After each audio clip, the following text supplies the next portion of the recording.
I prefer my morning coffee with fragments of silicon.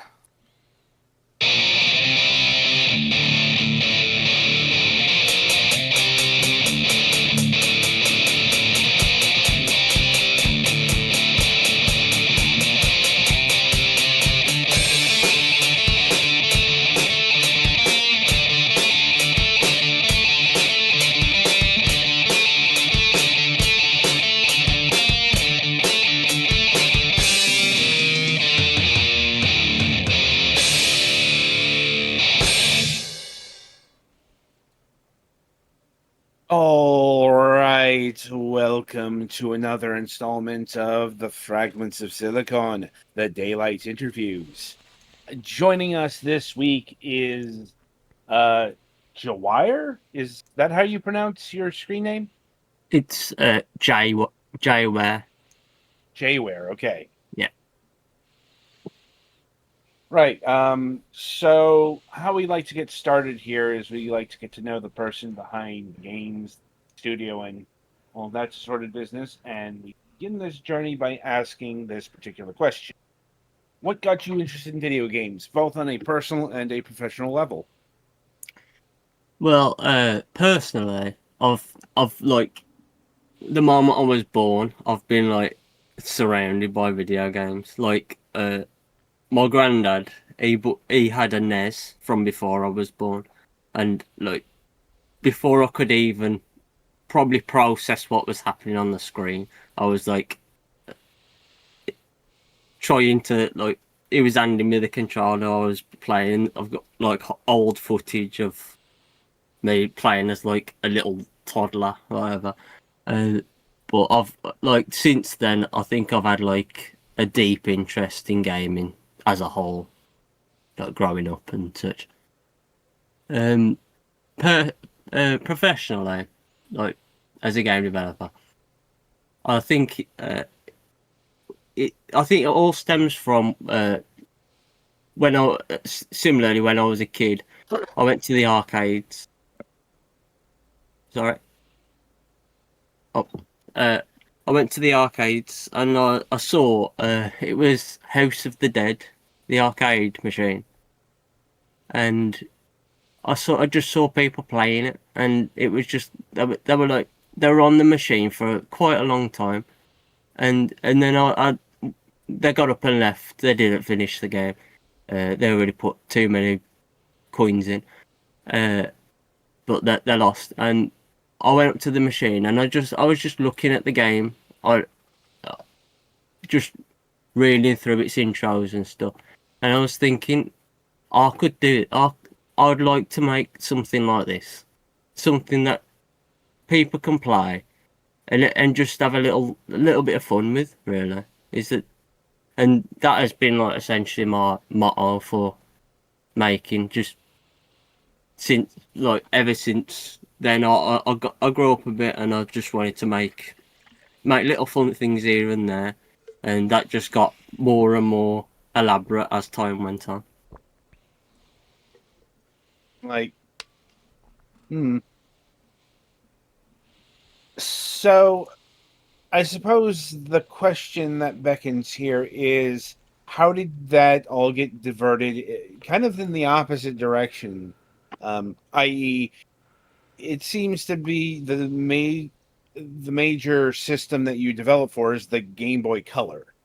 Yeah, yeah. Uh, well, I started off as like a PC, and I'd port some of them to mobile. I started off there, but what came back with that is the a lot of my games because when I was first starting out, I wanted to make just little experiences, but they all was like pixel art, top down, that sort of thing. And then and like my big projects that I like, I started making it when I was a kid, when I was a like teenager, and that carried on. I didn't get it out till 2023, and that was a game called The Magical Tale, the first game in the series, and that was me looking at The Legend of Zelda and thinking, I want to make my own interpretation of this in my own way. Like, if I was to make this game, what would I do? And that essentially is what that game is. But since then, is that I looked at A Magical Tale, and it being a PC game and such, and I thought this might find a better audience on an actual like Nintendo platform, like whatever community the Game Boy has. And then I looked into Game Boy development, the software that could be used, and the like. And since then, I've just been making Game Boy games, which honestly has been a lot more received than that original game. That is interesting. Like, on a number of levels. But before we delve deeper in that direction, I suppose it's worth asking: did you have any childhood experience with the Game Boy or Game Boy Color? Well, when I was little, when I was really, my aunt had a Game Boy Color. I'm pretty sure it was a yellow one, and Pokemon with the like. And I remember her handing it to me and just playing it, and that eventually translated to I would eventually get a Game Boy Advance, and then find obviously playing the Game Boy Advance games, but finding out there's a whole library of Game Boy Color games and Game Boy games that you could just slot into the machine also, and that got me into like Legend of Zelda, Link's Awakening, like Wario Land, all that, the older stuff that I didn't even know would have been like playable on my system until quite a bit later on. So, and I've always, like I say, since then, been interested in the Game Boy, Game Boy Advance, that sort of games as like playing them recreational, like playing them in my own time, aside from game development stuff. Indeed, to a certain extent. I mean, Yeah. the thing about the Game Boy, this family of systems was, on the one hand, there are some absolute stone cold classics, but on the other hand, there's an absolute pile of forgettable puzzle games to just all of the licensed stuff. Yeah, 100%.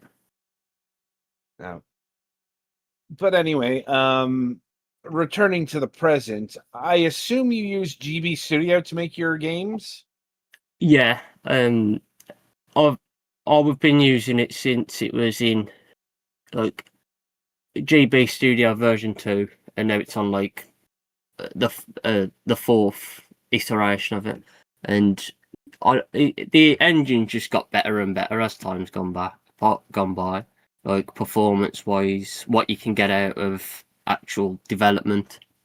Like I say, the performance wise allows you to do more with the game that even in like GB Studio 2, you weren't able to do these things without it causing a hiccup on the actual system itself. So I've just been working with the iterations and seeing what I could do more each time they go by. Like, so can you give an example of how the tool set has evolved over the iterations?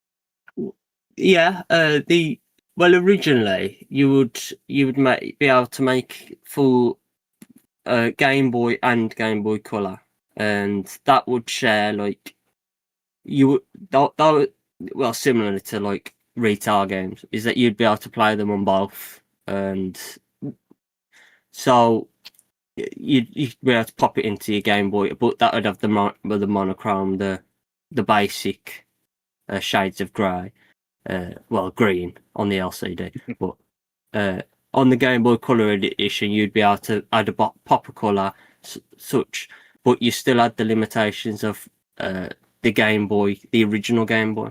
As the engine moved on, you were able to change it so you could make it a Game Boy Color only game, so you wouldn't be able to put it back into the original system. This allowed for you to have like twice as many sprites on screen, twice as many tiles, levels to be bigger, the such, performance to be better when you're playing the game, essentially. That is a pretty profound advancement. Yeah, I've especially measured for these. especially for something like the Game Boy. Oh, definitely. It allows the it just not to be like so restricted, which is great. I'm happy with that. Right. And it looks like you do turn out a lot of Game Boy games. Yeah, what I wanted to do is I wanted to cover a variety of like. There's a few big experiences, a few shorter, and what I wanted to do, I wanted to cover all bases really, like what interests me as a developer, and also what does well with the audience that comes to my games. So like I say, with A Magical Tale, the original game, there was buyers, the people still buy that today. So there's general interest there. So I thought make a sequel, carry that on, but in the Game Boy form. And as well as that, I wanted to like with Pitchfork, my other game.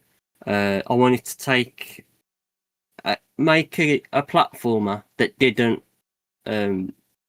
take any cues from previous platformers, like because with that game you throw a pitchfork into the wall and use that as a like bouncing mechanism to elevate yourself to higher ground.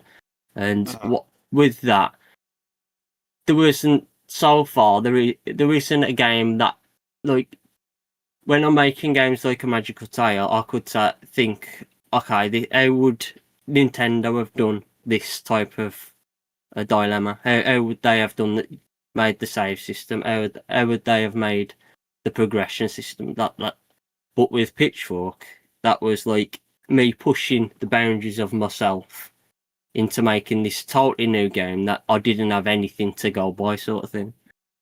Which was fun in its own way. So I like to make a variety of things while pushing myself, sort of thing. And how did you rise to the challenge there? How do you say to yourself, this is what Nintendo would do in this situation? Well, the way I've approached game development is in a similar style. Is that I've always wanted to make games that surround essentially one mechanic and use that mechanic throughout the game in all different variety of circumstances, and doing so made me go back and play like the older Nintendo experiences and things, and just essentially take cues and just essentially learn how the polish process of their products compared to like other games on the market at the time. And I think that helped a lot while for me to make the games that I make. And it steered me in this direction, more or less.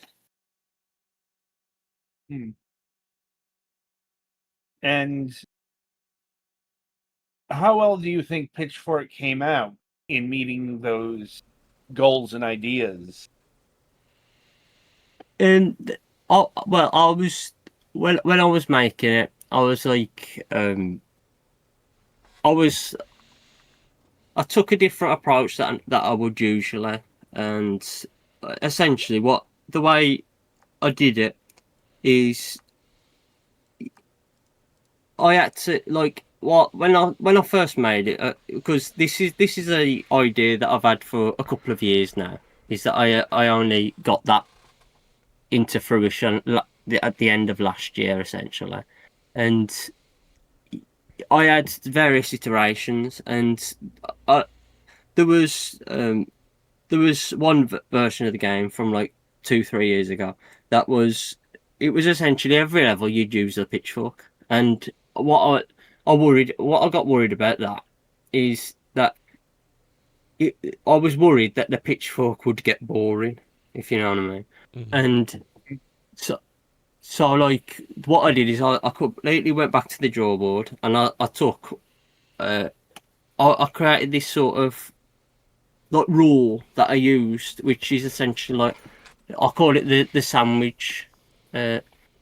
sandwich implementation, where I would have one level that focused on the pitchfork, then the next focused on another element of the game, then the next level the pitchfork usage would be the filling of the sandwich essentially, followed by like the bread would be like wall jumping or different actions, and I think this implementation allowed for the usage of the pitchfork not getting stale. Like you just use a variety. Like there's zip lines in it. There's wall jumping.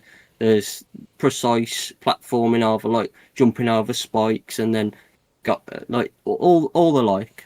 But we're still having the moments of using the pitchfork, and I think that sort of implementation made it the game like flow smoother and made more people want to play it.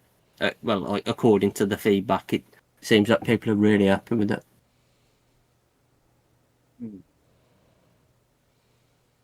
And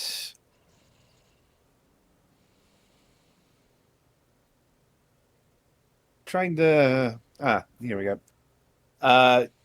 Did you manage to implement all of the ideas, or did you have stuff left over that you might want to do for a follow-up to Pitchfork? Well, with the current release, I released the game last year, and I was although I was happy with like the quality of the game as it come out, I was happy with the length. A company approached me called Playtiles, and I'm not sure if you know who they are, but they're focused on Game Boy. They make a little controller that sticks on your phone, and and they essentially offer like a subscription system, and it's 24 Game Boy developers, all for one payment. You get the controller, you get the this ain't an ad, by the way. It's there's a point. But they approached me asking if I would like to be putting my titles on their system, on their little venture, but what came with that is they wanted something more, and they asked for specifically because they have like this special operating system that it allows for you to add achievements to Game Boy titles, and so they wanted me to add achievements. But as well as that, I thought I might as well add in the things like the levels and the ideas that didn't come into fruition because I was worried that the game would be too long or edit. But because the audience already played through the original, I was getting reviews and comments saying that people wanted more. They wanted more levels or a sequel of that. So I thought this would be a perfect opportunity to go back into the game and just re-implement everything that I either had cut or just create levels for the ideas that I had, but I did something else instead, sort of thing. And so what essentially it is it's a longer experience with totally new levels, totally. So that's the essentially the edition that I was thinking about releasing initially, but I wanted to get the game out, wanted to get it done. So, like in the future, I might even do like a DX, a deluxe version, as you might have seen with my other games. The that has even more content. It's just as I like to add things based on that it's fun rather than just adding content for the sake of it, sort of thing. And is And I this, think I guess, enhanced version only available on this service, or can people get that standalone as well? for now it's only available on the standalone service, but in the future, like I say, I'll probably be turning it into like a deluxe version of the game with even more new content. So.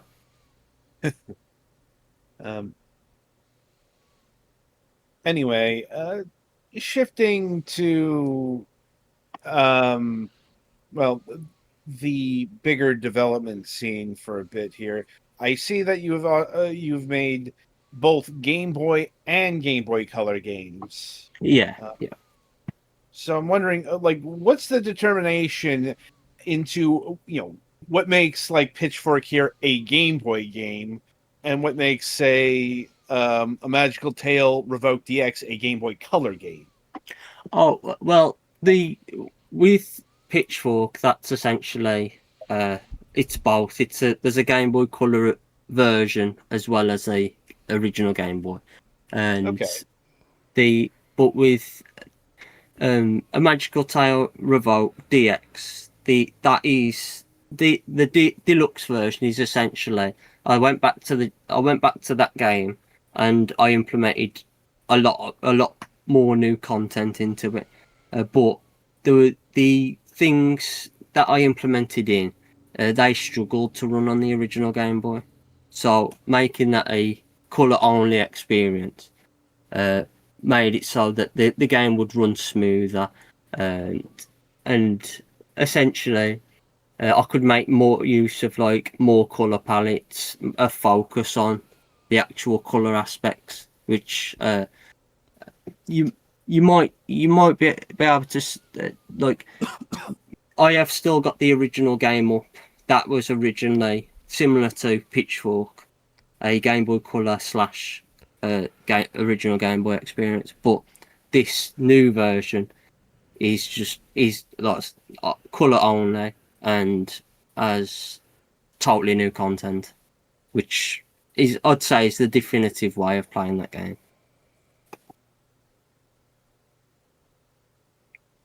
Okay.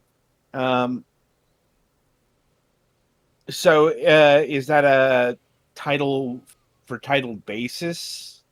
Or like when you would go to make a new project, would you aim specifically for Game Boy Color only? It would mainly depend on like the idea for the project, really, because like for instance the original Game Boy it struggles to run multiple objects on screen, especially if they're moving. It will the Game Boy will chug, like if I've got like for instance in another game called Hop and Revoke, there's it's another game that I did for a game jam last year, and essentially in that there's one level where there's two platforms where you have to jump from one platform to the other in order to gain height, and that running on the original Game Boy made that level like a slug to get through. But making that upgrading that to a color only experience, that made it so I could focus on adding those, like just allowing for those, because when you test it on Game Boy Color, it would run smoothly. So it's mainly down to like performance, really, rather than it being like I say. Well, I say that some aspects I like focusing on the actual color palettes, things like that. But if the game runs well on the original, I'll make a version for the original. But if it doesn't, I'll focus just on the color variant. Okay. That is an interesting track, and um, how do I put this? Like, not what I was initially expecting. The color aspect versus Yeah. performance. Mhm. And I assume that all of your games work on original hardware. Yeah, they've been tested on various emulators and original hardware, which I wanted it to be like across the board. Doesn't matter what you want to play the game on, whether it be an emulator on your desktop or stick it on a flash card sort of thing. I wanted it to be like the same experience Now, across can the you board. get proper cartridges, or do you only have to have a flash card if you want to play it on original hardware? Currently, as it is, I haven't released to physical cartridge as of yet, but things are in the works with various of those titles. But for now, like you can download into a flash card that it'll work the same way essentially. Mhm. Okay. And I suppose this is a good time to shift to what I can garner is your latest release, A Magical Tale Revoke DX. Yeah, that's my latest big game release, like a couple of hours long sort of experience rather than like 10-minute sort of thing, 10-15 minute. The that is that was under development for about 2 years, and that is like essentially like me trying to show this is what I can do with the hardware sort of thing. Uh, so it's like it was how it pushed me to try and learn also what the capabilities of the Game Boy Color were over the original, because like I say it was based on, like, whether it be a color Game Boy, it was based on performance and such. But with this, I saw that it opened up so much more that I could do with the game itself. So that's what this is essentially. And uh, is Revoke a sequel to A Magical Tale, or is it the original game just made into a Game Boy Color game? Oh no, it's a full sequel. That is. It's essentially set after, like, years after how the original game ends. Is that there is something at the end of the game, the original game, that uh, essentially sets up this game to follow. But essentially, it's a sequel to A Magical Tale, but it's also a sequel to Hop and Revoke, my other game, because that one is essentially a little prequel concerning a character that appears in Revoke DX. So it's like interconnecting various games. Hmm. Mm. And what is what is the Magical Tale series about? Like, who are you? What are you doing? What's your quest? That sort of deal. It's like it. Both games revolve around you going to um like a city, a town, or like a new land, and finding out that an enemy called the Reaper has like caused trouble there essentially, and you've got to essentially venture to all these different caverns, which are essentially the game's dungeons, and get like gemstones back in order to finally attack the final boss and take him out. And it's a simple premise. It's the like the Zelda sort of complete this dungeon, move to the next sort of thing. It's that sort of experience. But with each iteration, I wanted to like with Revoke, it focuses on using the teleportation. You place a portal, you walk off, do something else like hit a switch, and then you'll you'll revoke back to the position that you were originally at, and the whole game is works with that, and that's interweaved into the story. Mm.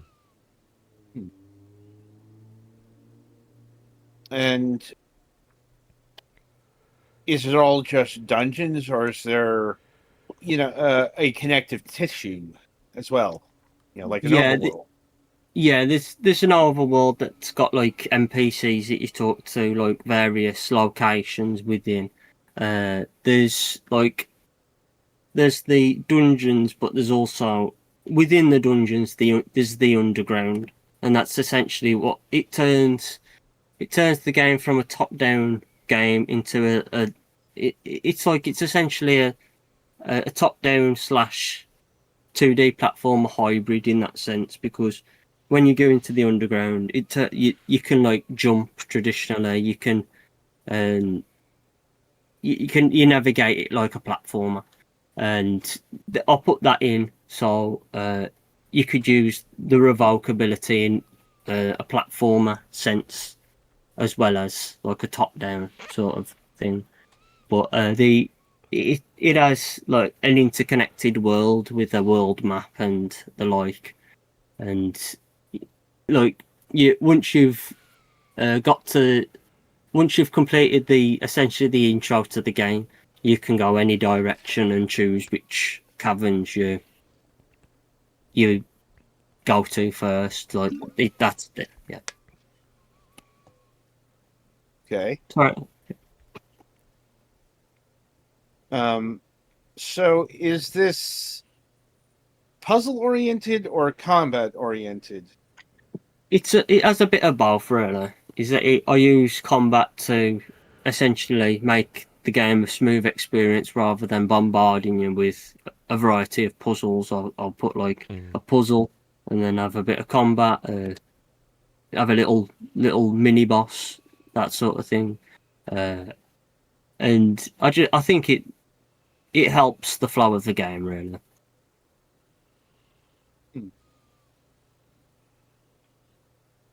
And what makes this version deluxe?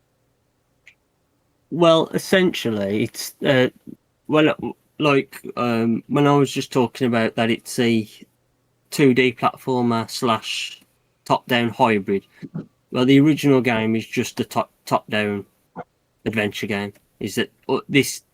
It's the game is essentially going back into it and adding a bunch of new content. Like it plays differently. It obviously performance-wise it plays smoother, but there's a whole new section of the map called the lake section, where you find like a water based cavern, and you manipulate water and things like that using rafts. And this is entirely new. Is that it incorporates, like I say, that hop and revoke prequel into it with the character and the locations and stuff. And this, like I say, this isn't in the original release. This is essentially taking that original game and giving it a fresh coat of paint with new content. And is this the definitive release, or have you got a deluxer version planned for this playtile system.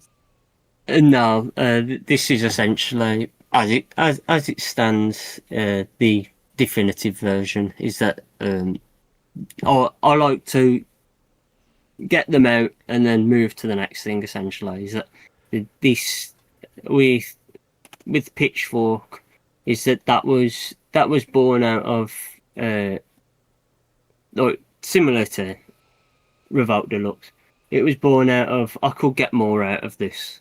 I'm satisfied with the final product, but I could get I could make this product better.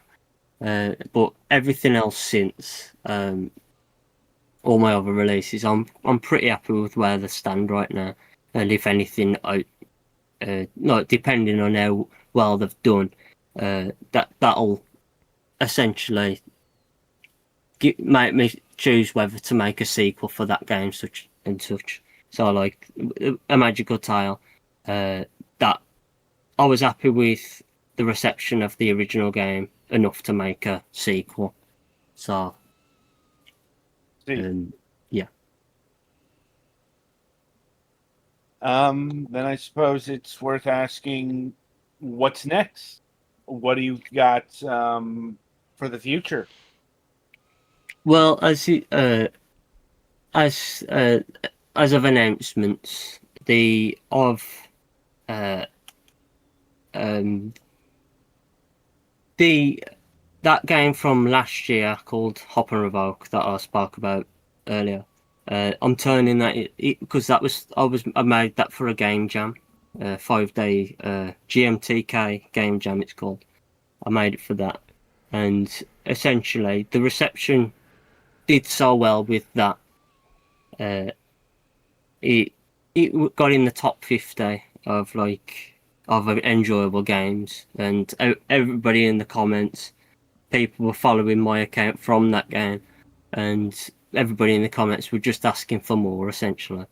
And I put to make sure that I did have something interesting, I put it on Twitter and Blue Sky, and just to see how well it would how well this game would compare in terms of interactability, like people clicking through all that. And it did turn out that there was interest in this game, and so what essentially I'm doing this later this year is turning that little game jam release into a full-fledged title. As well as that, I only hinted at it literally in an update a couple of days ago, and it's a bit of a secret. I'm going to do a formal announcement later on. There's a game that you've probably seen it. It's called Skelly Shift DX, and in that, you got to get through 30 floors of challenges, but at the end, essentially you leave that little challenge tower. You leave that and you go out into the world, and essentially it's like hinting at the next thing. And what it is it's essentially the next it comes up the logo and such. It's the next magical tile game, but it's starring the Skelly, the skeleton from Skelly Shift. So it's essentially a full sequel, which in a couple of days I'm going to do a formal announcement anyway. But I wanted to add something for specifically it's a weird way to announce something, but specifically for the fans of that game,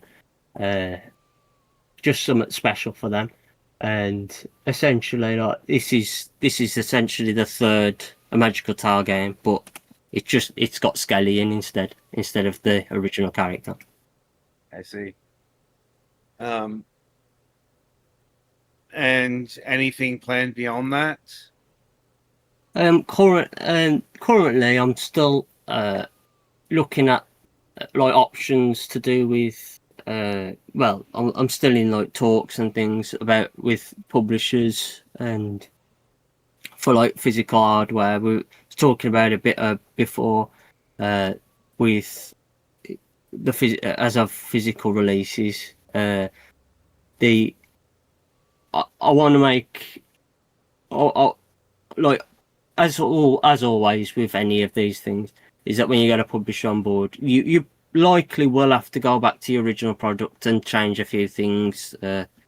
Even there, like add a logo of the publishers, like maybe change it so it's because releasing physically, that's a one and done thing. Like you can't add updates to that, so it's got to be a definitive version of that as you release. So it won't ever be a thing of where I do fully move on from things if a publisher's involved and asking me to go back and change something around or add a new dialogue option, all that sort of the like.